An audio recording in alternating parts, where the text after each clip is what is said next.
My name is Michael Miller. This is a Michael Miller trademark training video out to you because you're watching. Thank you and welcome. It's meant for Michael Miller Pilates licensed affiliates, the Core to Core, and anyone interested in surviving and thriving as a Pilates instructor, as well as anyone just following their interest in Pilates. Seems like I left off for the last 916 days over that course of time. I go from you, because you're watching, Michael Miller Pilates licensed affiliates, because they're the ones that have an agreement in using the trademark. The Core to Core, which is, to me, anybody that appreciates the biomechanics of core new tension and seeks more insight to it, or reassurance about it,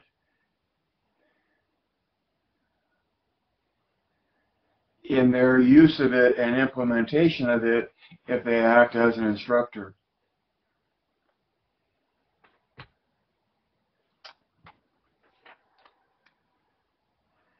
Five things.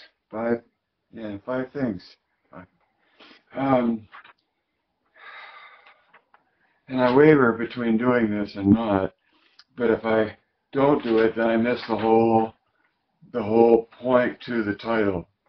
So the title is High Priestess of Pilates. Oh, but I was going to change that to Pilates High Priestess. Just those three words. So Pilates High Priestess. Now, when you read those words, do you identify with those words? Either as something you consider yourself to be, or something that you'd like to be. And to the extent that you see yourself as a high priestess of Pilates, based on what is my question to you from me trying to teach? Meaning I'm seeking to engage you intellectually. That's teaching. You ask a student to think, and instructing, you ask a student to do. You know that, right? And so, but in this whole thing of being attracted to the notion of being a Pilates high priestess, what does that mean within the MMP point of view? And before it even comes to that, if you are or like to be, what do you think of what makes up one? See? And things of my consideration are, well, who do you know? Who have you trained with? And that's who. And then how long have you been doing it, right? How long have you had a chance to have it inveigle its ways into your movement? Which takes me to Deborah's often used quote of Pilates works and Pilates takes time. Right? And in recognizing that as a Pilates instructor, you know that you can't press the flow beyond. See, I crossed over into two different metaphors, because I always say you have to press the flow to find the fusion of body, mind, and spirit. And yet, there's a flow at which you can't go, trying to rhyme, to where you can't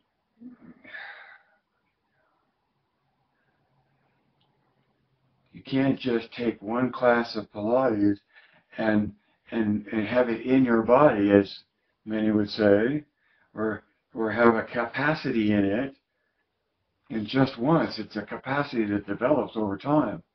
Why is that? Because you don't build Rome in a day. And that takes me to Alan Herdman and efficiency as a description of the word Pilates. It's very efficient. And in the extent that as an instructor, you recognize what makes it efficient, and that allows you to be efficient in your delivery. You're just compounding the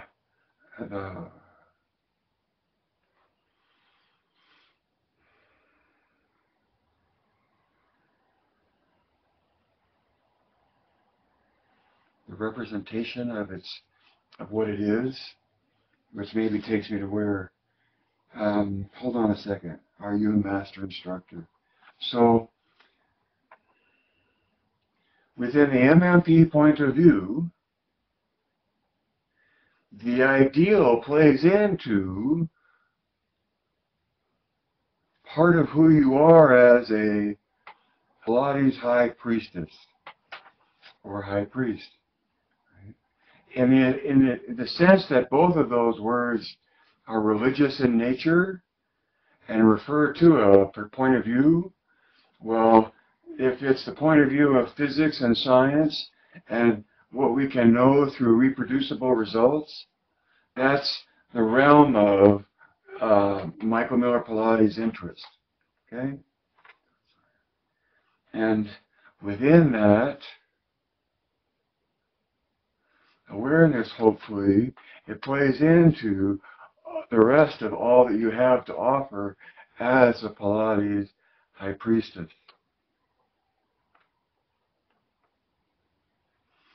Right in line with that title was a question that I have run into a lot over my teaching of Pilates, and that is, are you a master teacher?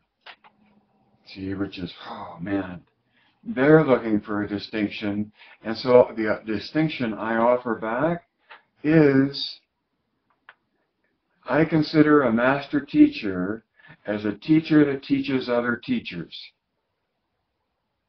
And if your question about master means, do I teach other teachers? Then yes, I consider myself a master teacher. So I put limits around whatever that means and whatever they're asking, to assigning the meaning that I give it,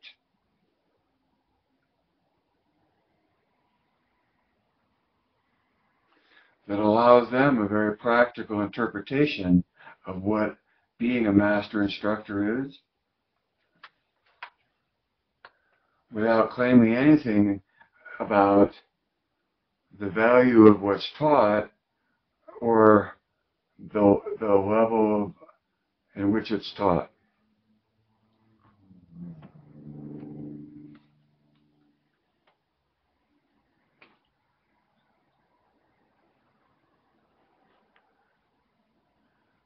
So I'm trying to suggest that your awareness of this ideal point of view, the MMP point of view, enhance your, or fill out your, or contribute to your status as a Pilates high priestess.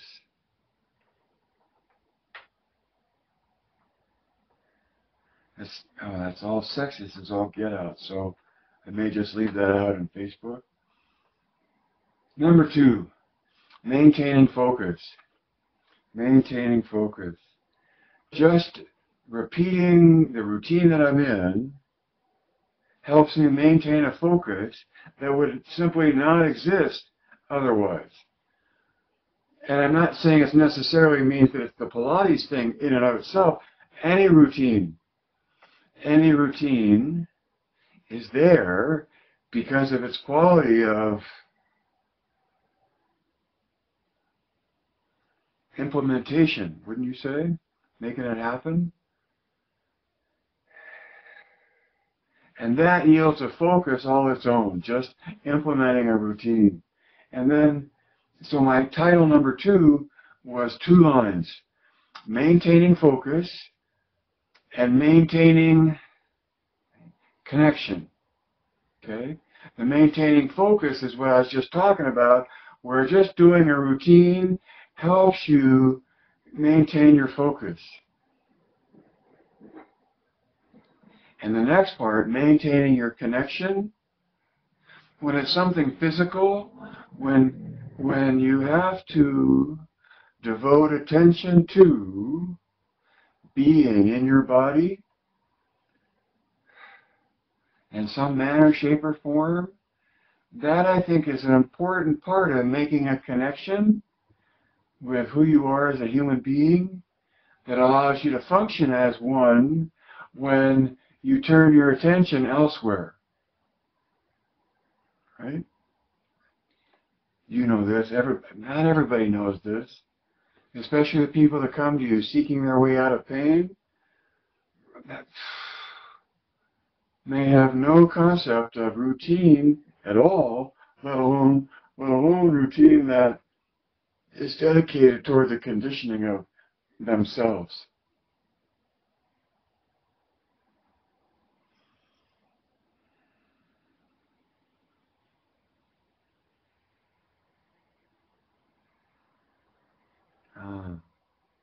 Yeah. So that being part of you, who you are as a human being, and that I think that it's important to, within the routine, part of your routine is making a connection with the human being, part of you. Not just out of bed, shower, shave, or whatever, and head to work. See what I mean?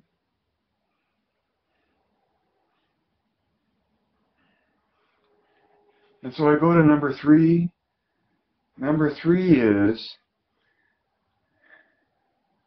Pilates is what it is, no matter who you are or what you have made of it. That's a MMP point of view.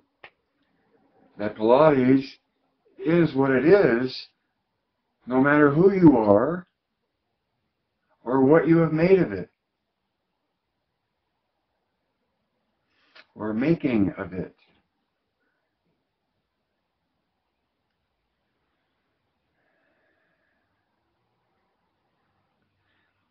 As I say, that's the MMP point of view, because the MMP point of view points to an ideal within Joe's original work, and as such, the ideal is what it is, regardless of who you are or what you have made of it.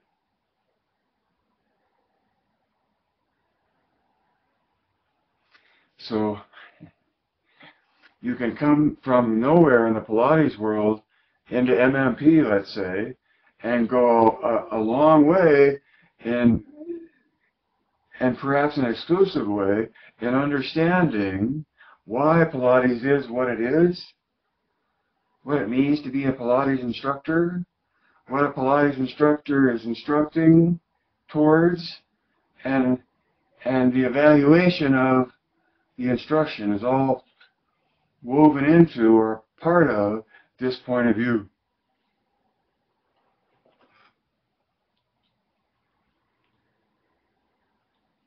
Number 4, Pilates acts as a beacon, calling you towards the ideal within it. Now that's sort of related to number 3, but in working out, when I do a Pilates exercise, my familiarity with it draws me into embracing it more deeply, or putting more effort and more focus into it. So it acts as something that to draw you towards a more ideal expression of what you're already familiar with.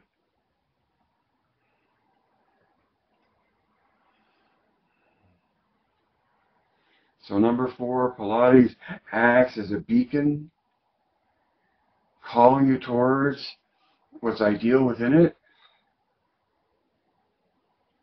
That's my experience of coming to an exercise as simple as hundreds. I had started out very easy, very close to center, very relaxed and distracted. But knowing that I'm preparing to pull my legs over my head on the reformer, it would be roll up if it were the mat. But knowing that I'm headed to more loading and I need to engage the musculature that I want for the next exercise in order to get to the next exercise. And so, 7, 8, and 9, and then especially 10, is that focus to what you need to be in, ideally, to have complete control of the rollover on the mat, which I'm doing on the reformer, which is called the overhead. Isn't that nice and clear?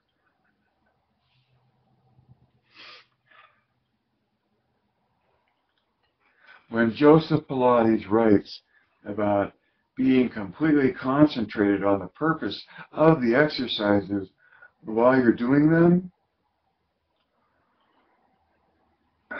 it means there's a purpose, and it means that you can be concentrated on that purpose. So your thinking can be involved and focused and listening to what's being observed, and have that participate in the response to the effort being made. That's corrective exercise. And as the Pilates instructor, you are in that loop, and if you teach toward empowering others to empower others and hold the curtain back to the essence of what it is, I got there and then I forgot how I was going to make something of that. But you make of whatever you want. And that's the whole point to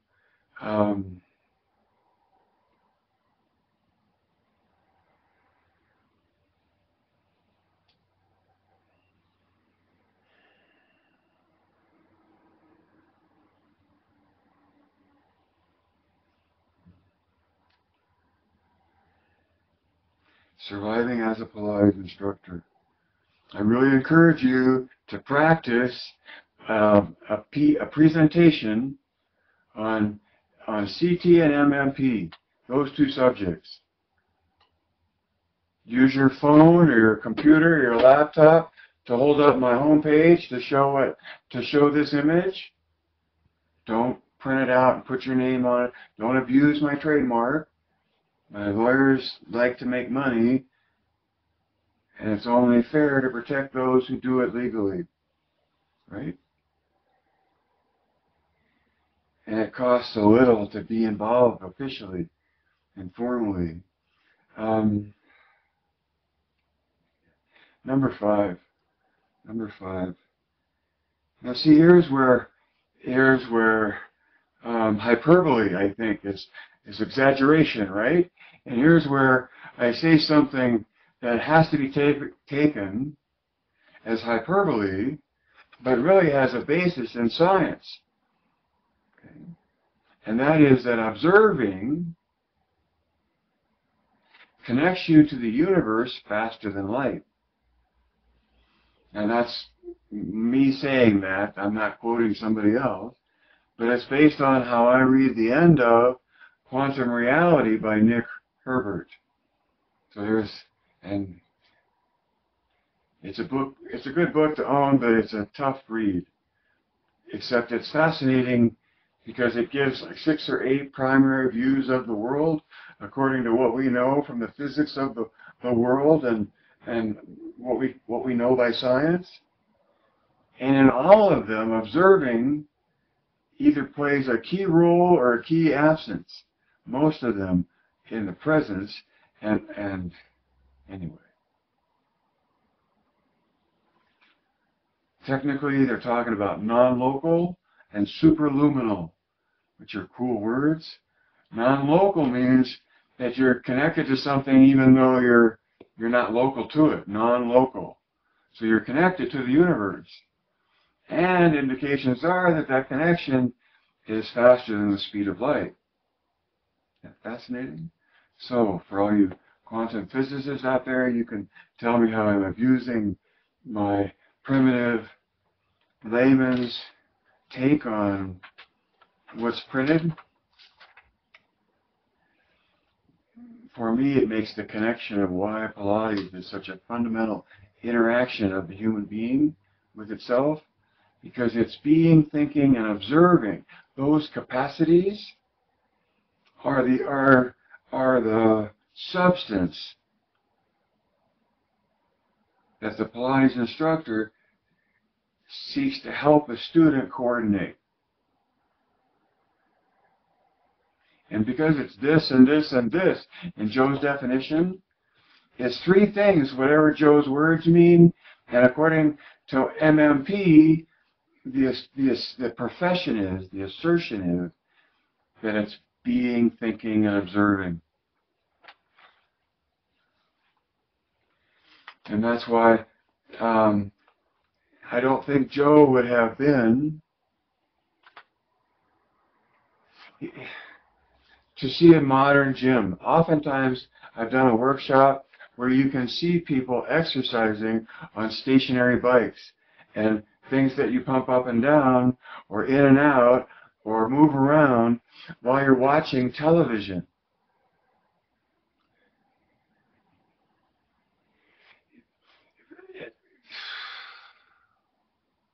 For me, as you dive into your concentration in the performance of the exercises, being completely concentrated on the purpose of the exercises, there's no time or there's no place, there's no room for being distracted by something when you're seeking to be so totally focused and coordinated in what you're doing. So, for me, the presumption that you can do Pilates and not really in some way fall toward the beacon of its performance, ideally, and that beacon, it's so cool because when you're Yoda pointing into the cave of your client student sensation,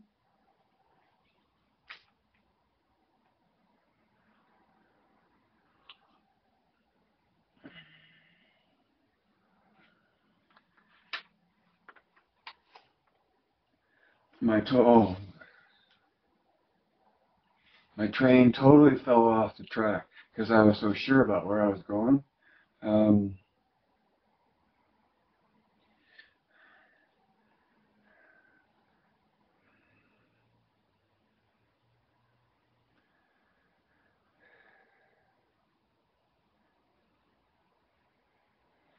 The MMP point of view is within the realm of science. There's a lot more realm to Pilates than that perspective, but it helps set up what you pay attention to and what matters to you from within the MMP point of view, because it has to do with science. And even though it may sound like hyperbole, my suspicion is that this observing capacity in the human being is, if nothing else, a necessary part of its essence in itself, being amygdala and hippocampus and reptilian portions of the brain, right? Being so critical to, or being exercising the capacity of observing that is fed to the prefrontal cortex that is thinking and loves to think and easily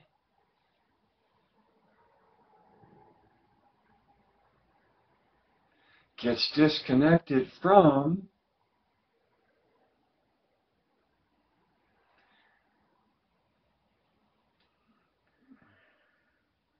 capacities in other areas. I mean, you could be so thinking that your body suffers because you don't give it nourishment, right? Or you could be so filled with observing that there's little room for making any thinking about it.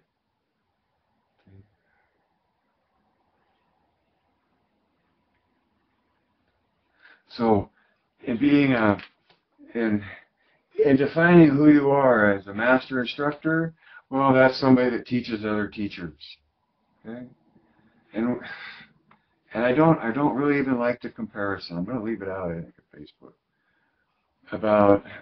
Because it makes it sexist, for one thing, priest and priestess, and it alludes to religion, to where MMP puts up its hand and says, well, no religion here, thank you. It's just science. It's just considering the biology and the physics that we live in, and why you would do the choreography as conditioning to be prepared for whatever comes up, right?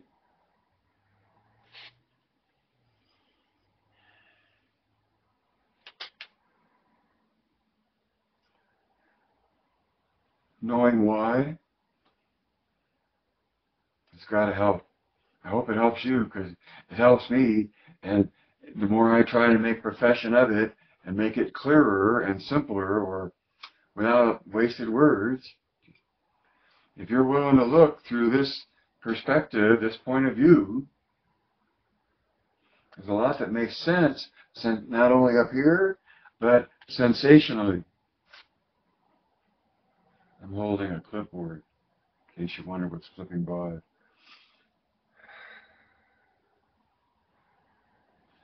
And from this MMP point of view, it keeps coming on strong and clear that Pilates is like brushing your teeth. It's a necessary routine.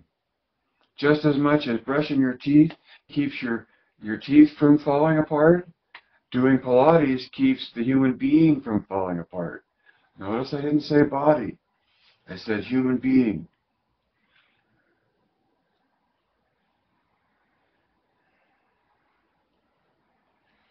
Maybe I could have said body and just referred to being, thinking, and observing as capacities within the human being, which is what I'm saying.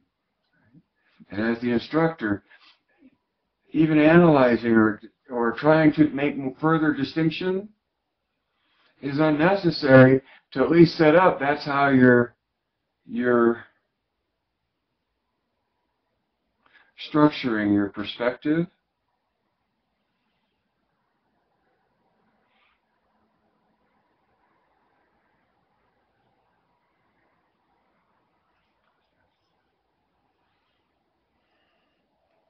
And then my final comment, so I said knowing why helps.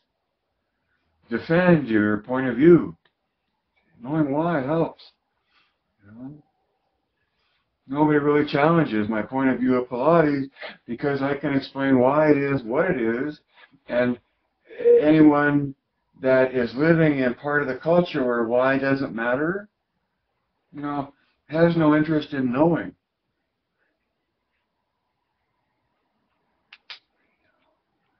The Pilates court is no different than any other,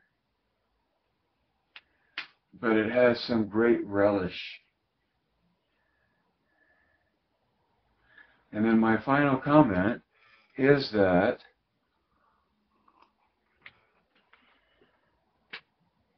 so this is my sign language for what? The way it is now. Contemporary, conventional, traditional, aristocratic, right? And then it's possible to go from this to somewhere else that's not this. Or transcend the position you're in, beyond where you are, to someplace new, right? And my comment is that it is only transcendent if it's new to you. So,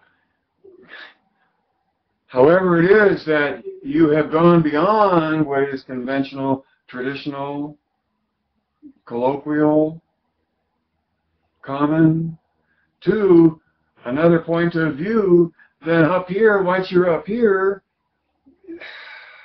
there is no transcendence, there just is a new place to be coming from, a new point of view.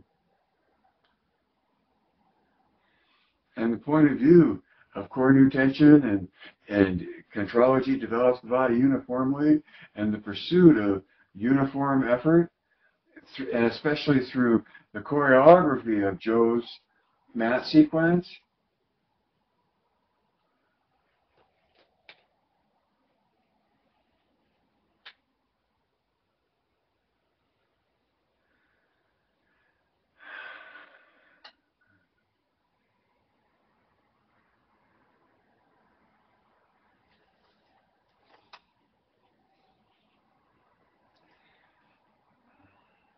So in closing, I hope what you hear through all of these broadcasts is that there's a way of looking at Pilates that is ideal, and it's very empowering as an instructor to be aware of that ideal in participating with a student.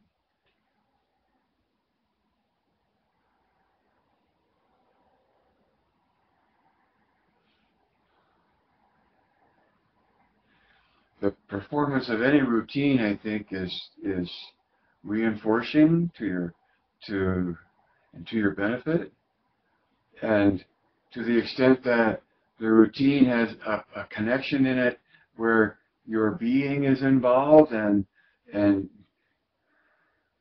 you in some way have a personal human interaction, whether you're lifting weights or rowing a boat or running, or doing squats or doing sit-ups, or just, you're in your body moving. There's a connection to be had in that that's, I think, extremely important to staying connected with who you are. Because who you are as a human being, and all that biology, is a part of who you are. As much as we want to ignore it at times.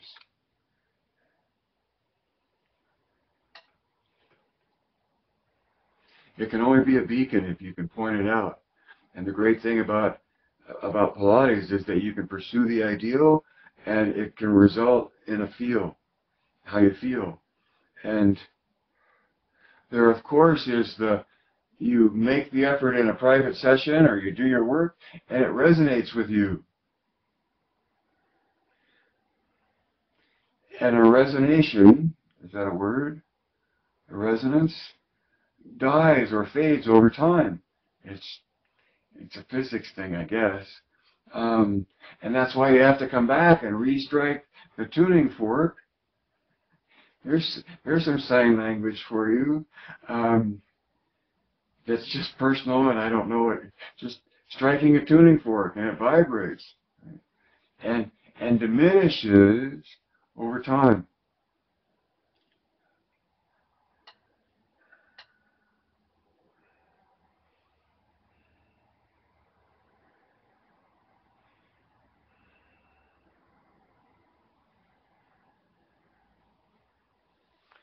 Life can't live forever. Read between the lines. See behind the curtain. Add two and two. Direct your thinking. Because if you don't do those things,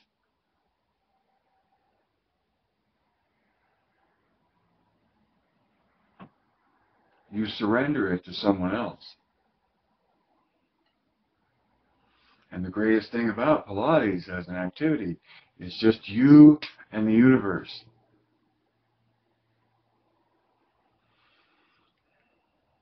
For a while anyway, because life can't live forever. Read between the lines, see behind the curtain, add two and two, direct your thinking. Geist.